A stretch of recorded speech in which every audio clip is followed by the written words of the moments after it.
ஆனா என்னோட பாயிண்ட் என்னன்னா, இந்த பொண்ண கொடுமைப்படுத்துற, அடிச்சு, உதைச்சு குழந்தைய சாகடிச்சிருக்காருன்னா, எப்படி அந்த பொண்ணு வாழ்வா? நீங்க ஏன் அப்படி கட்டாயப்படுத்துறீங்க? அது தப்பு. மேடம் ஸ்ரீவில்லிபுத்தூர்ல அப்பதானே சமாதானம் பண்ணி அவங்க தான் அனுப்பிச்சு விட்டாங்க போலீஸ் ஸ்டேஷன்ல. இவங்கள தான் கையெழுத்துலாம் போட்டு எங்க கணவரை நான் பிறந்த இவங்க தான் போனாங்க. இல்லைன்னு சொல்லல. இல்ல எட்டி உதைச்சு குழந்தை சாகுற மாதிரி அடிச்சிருந்தா அது எவ்வளோ பெரிய பாவங்க. அதுக்கப்புறம் நடந்த விஷயம் தான். ஆனால் அது நடந்தது இது எப்படின்னாக்கா ஸ்ரீவில்லிபுத்தூர்ல கேஸ் தரத்துமே நடந்தது. நாங்களும் போனோம். அடுத்த ராத்திரி நாங்களும் ஹாஸ்பிட்டலுக்கு போனோம். போயிட்டு நாங்களும் பார்த்தோம், கூட இருந்த எல்லாமே செஞ்சோம். நானே தான் எடுத்துன்னு போயிட்டு பிணை வரையில் குழந்தைய எடுத்து போய் அவருக்கு எதுவும் கொடுத்துட்டு வரோம். கொடுத்துட்டு நீங்களும் அடக்கம் பண்ணிடுன்னு சொல்லி தான் கொடுத்துட்டு வரோம். எல்லாமே ஆனால் மோசமான பையன் தான் மேடம். குடிப்பான், எல்லாம் பழக்கம் இருக்கு இல்லைன்னு சொல்ல. குடிப்பான், சீட்டாடுவான், கூத்தாடிட்டு போவான் மேடம். அப்புறம் எப்படிம்மா அந்த பொண்ணு வாழும்? மூணும் அவனால இருக்குது, நான் இல்லைன்னு சொல்ல மாட்டேன். அவன் குஷ்டா சைக்கோவோட கெட்டு போயிடுச்சு. அந்த அளவுக்கு அவன் பேசுவான். எப்படி அவன் வாழும்? அவன் வந்து பேசுறது வந்து நம்மளெல்லாம் காது கொடுத்து பேச முடியாது. அந்த மாதிரி அசிங்கமாக கேட்பான். அப்படின்னா நான் என்ன சொல்கிறேன்னா, அவள் பிள்ளைக்காக எதிர்காலம் வாழ்ந்துட்டு ஆகணும். அவள் என்ன பண்ணுறது மேடம்? எப்படிம்மா வாழ்வா? இவ்வளோ நீங்களே சொல்கிறீங்க இவ்வளோ தப்பு பண்ணுறாருன்னு. எப்படி தப்பு பண்ண சொல்கிறேன் மேடம். நான் சொல்லணும்ல. அந்த பிள்ளை என்ன பாவம் பண்ணி? சரி, அந்த பிள்ளை எப்படி பார்ப்பாரு அவரு? இப்படியெல்லாம் பண்ணறதால எப்படி பிள்ளைய பார்ப்பாரு? அவன் எப்படி அவங்க அக்காவை விட்டு வச்சுக்கிறான். அவங்க கிட்ட கிடையாது. அவங்க கிட்ட கிடையாது குழந்தை. அக்கா வீட்டில் சேலத்தில் இருக்கிறான். உங்கள்கிட்ட இல்லையா குழந்தை? இல்லை, நைட்டு இவளை அடிச்சு தேத்திட்டு நைட்டு கேப்பார் பேச்சு கேட்டுன்னு போயிட்டான். தூக்கணும் யாரும் இல்லை, அக்கா இல்லை சொன்னீங்க. எல்லாம் சொந்த பந்தம் இருக்காங்க மேடம். சொந்த பந்தம் பெரியப்பாரு பிள்ளைங்க, பெரியம்மா பிள்ளைங்க, பெரியப்பாரு பிள்ளைங்க. இப்போ கூட அவன் இருக்கிற இடம் எங்க தெரியுமா? அவன் எங்க இருக்கிறான்னு சொன்னான். எங்க அக்கா வீட்டில் இருக்கிறான், பயன்தானத்தில்.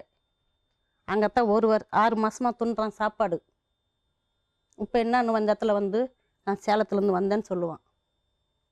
இன்னைக்கு காத்தால கூட அங்கே தான் வரேன் பைக் எடுத்துன்னு. எல்லாமே இப்போ இங்கே தான் இருக்காங்க. சரி, நீங்க எப்படி அந்த பொண்ணை கட்டாயப்படுத்தி அவங்களோட வாழலாம் சொல்றீங்க? நான் கட்டாயப்படுத்தி வாழணும்னு சொல்றது மேடம், அந்த ஒரு பிள்ளைக்கு வந்து அந்த ஒரு பிள்ளைய அவர் பாப்பாரா? பாப்பாரா? அதுக்காக என்ன இப்படி எல்லாம் பண்ண நீங்க சொல்றீங்க தப்பான இடத்துக்கு போறாரு, தப்பான விஷயங்கள் பண்றாரு. அவங்களோட முடிவை விட்டுருவோம். அப்ப நாங்களோட முடிவு, என் முடிவு நான் அதான் சொல்லுவேன். நீங்க கட்டாயப்படுத்தாதீங்கம்மா. என்னோட முடிவு. அவ விருப்பம் என்னது கேளுங்க. நீ கேட்டுங்க மேடம், நான் கேட்க மாட்டேன். உங்களுக்கெல்லாம் அவ விருப்பப்படி கல்யாணம் பண்ணதுனால கோவமா? அப்படி இல்லை மேடம். எப்பவுமே வந்து என்ன நினைக்கிறேன்னாக்கா, எல்லாருமே லைஃப் நல்லா தான் இருக்குன்னு நினைக்கிறேன். நாங்கள் தங்கச்சி சரி நீ கட்டு குத்தம் குழந்தை வந்துச்சு, 2வது குழந்தை இறந்து போயிடுச்சு. தங்கச்சி வேணுன்ற அப்போ வந்து தங்கச்சி வேணுன்ற உறவில் வேணுன்ற சண்டை போட்டு நாங்கள் எல்லாம் தனியாக ஒதுங்கி நின்று 2 வருஷம் நாங்கள் அவங்க விருப்பத்தை கல்யாணம் பண்ணதுனால. இப்போ தங்கச்சி வேணுன்ற உறவில் தான் நாங்கள் வந்து ஒன்றா சேர்ந்தோம். நாங்கள் ஒன்றா சேர்ந்தோன்னா திரும்பி பிரச்சனை ஆரம்பிக்குது. எல்லாம் எப்படின்னாக்கா, இவங்க வந்து அடிக்கடி சண்டை போடுறது, நம்ம வீட்டு பக்கம் வர்றது, அவங்க குளிச்சுட்டு வந்து நம்ம சத்தம் போடுறது, அக்கம் பக்கம் இருக்கவங்க பார்க்குறவங்க வந்து நம்மளை அசிங்கமாக நினைக்கிறது, இதெல்லாம் வந்து எனக்கு ஒரு கேவலமாக தோணுது. எப்படின்னாக்கா, இது ஒரு ஜென்மத்துக்கு ஒரு பொண்ணு கொடுத்துட்டு நம்ம வந்து இவ்வளோ அசிங்கப்படுறோமேன்னு சொல்லி நம்மளுக்கு தோணுது. அதனால் நான் பண்ணுறேன், நம்ம சரி என்ன தான் நாளைக்கு அவனை அடிச்சுட்டேன்னு வச்சுக்கேன், தங்கச்சி நம்ம திரும்பலாம்ல. எப்படி அவன் வீட்டுக்காரன் அடிச்சிங்க, அவள் தான் குளிச்சுட்டு வந்து பேசுகிறான்னு தெரியும், நீ ஏன் அவர் அடிச்சிங்க அப்படி நம்ம பக்கம் திரும்பக்கூடாதுன்னு சொல்லி நம்ம எதுவும் பேசுறது கிடையாது. ஏன்னா அப்படி ஒரு டைம் அடிச்சிருக்கேன், இல்லைன்னு சொல்ல அடிச்சிருக்கேன். நம்மளும் ஒரு மனுஷன். இப்போ நான் ஒரு விஷயம் சொன்னால் கேட்பீங்களா? இந்த 4 நாள் தூங்காமல் இருக்கிறதெல்லாம் நார்மல் கிடையாது.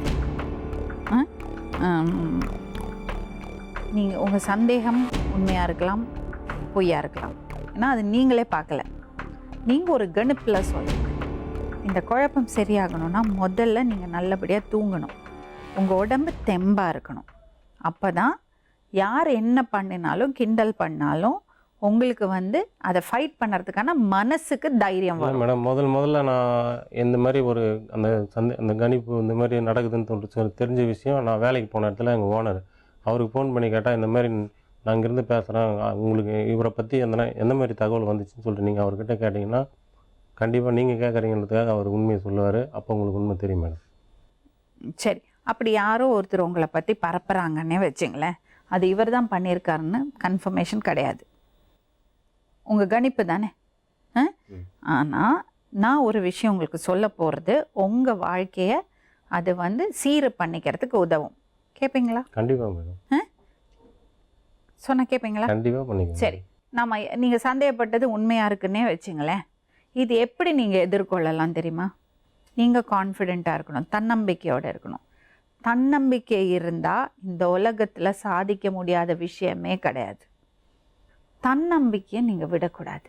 இல்லை மேடம். அதுக்கு என்னன்னா, தன்னம்பிக்கை நல்லா இருக்கணும்னா உடல் ரீதியாக உங்களுக்கு தெம்பு இருக்கணும். அதுக்கு இந்த விஷத்தை குடிக்கிறீங்கல்ல அதை நிறுத்தணும். அப்பாவை அடிப்பீங்களா நீங்கள்?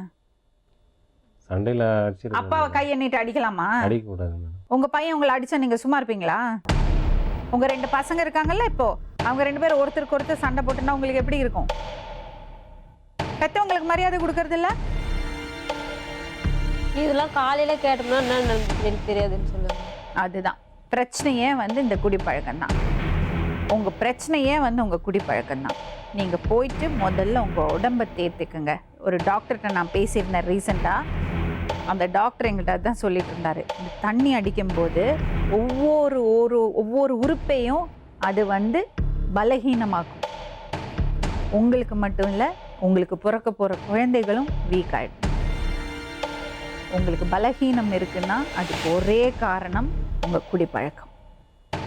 உங்கள் தம்பியோ அண்ணனோ தங்கச்சியோ மனைவியோ யாரும் கிடையாது, உங்கள் பழக்க வழக்கம். முதல்ல உடம்பை தேர்த்துக்குங்க, மனபலத்தை தேர்த்துக்குங்க.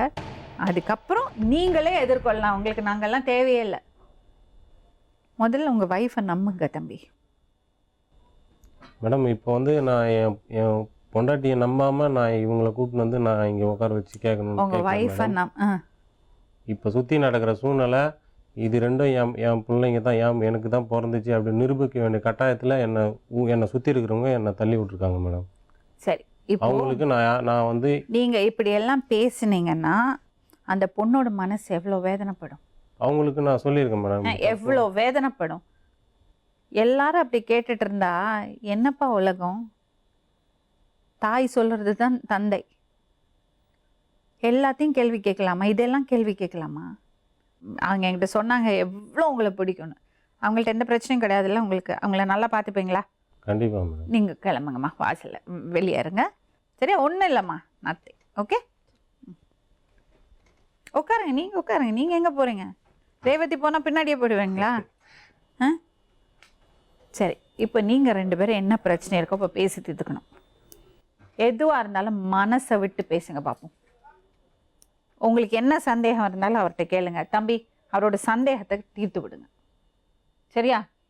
ஆஃப்டர் ஆல் உங்கள் அண்ணன், கூட பிறந்த அண்ணன். அப்போ இது போல் ஒரு விஷயம் நடந்தது பரவாயில்லன்னு சொல்கிறீங்களா? பரவாயில்லப்பா, இதை மீண்டு வரணும் நீங்கள். ஏன் அவங்க பரவாயில்ல அந்த ஸ்டேஜுக்கு என்ன ஏன் மேடம் பரவாயில்லன்ற ஸ்டேஜுக்கு என்ன கொண்டு போகிறதுக்கான யார் பரவாயில்ல? யார் வந்து இது நீங்கள் ப்ரூஃப் இல்லை தம்பி உங்ககிட்ட. இப்போ அவர் வாட்ஸ்அப் அனுப்பின மெசேஜ் உங்கள் கையில் இருந்தது, அவரோட நம்பர்லேருந்து தான் போயிருக்குன்னா நம்ம அவரை எடுத்து போலீஸில் பிடிச்சி கொடுக்கலாம். ஒன்றுமே இல்லை, இது உங்களோட ஒரு கணிப்பு தான்னு நீங்களே சொல்கிறீங்க. நம்மள்ட்ட ப்ரூஃபே இல்லை. அது உங்கள் கூட பிறந்த தம்பி. இது ஒரு கற்பனையாக இருக்கலாம்ல? வாய்ப்பு இருக்குல்ல?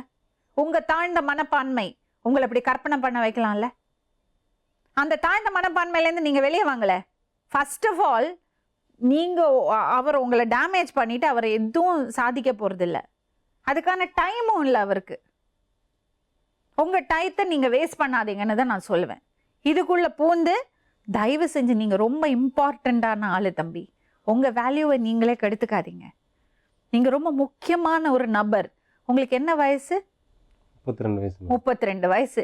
இந்த யூத் இளைஞன், நீங்கள் தான் இந்த நாட்டோட சொத்து.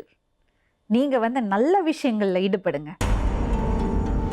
தண்ணி அடித்து சந்தேகப்பட்டு, பொண்டாட்டியை சந்தேகப்பட்டு, எனக்கு ஆன்மா போச்சுன்னு தேவையில்லாமல் கவலைப்பட்டு, மற்றவங்க வந்து அப்படி நினைக்கிறாங்கன்னு கவலைப்பட்டு, இதெல்லாம் வேஸ்ட் ஆஃப் டைம். இளைஞனா எப்படியெல்லாம் நம்ம குடும்பத்தை கொண்டு போகலாம், எப்படி நல்ல நிலைமைக்கு வரலாம், எப்படி நாட்டுக்கு பயன்படலாம்னு யோசிக்கணும். இது ஒரு பிரச்சனையே கிடையாது. அப்படி சொல்லிட்டீங்க. பிரச்சனையே கிடையாது. நீங்கள் நினைச்சீங்கன்னா அது பிரச்சனையே கிடையாது. ஃபர்ஸ்ட் நீங்கள் டாக்டர்கிட்ட போகணும். அதுக்கு முன்னாடி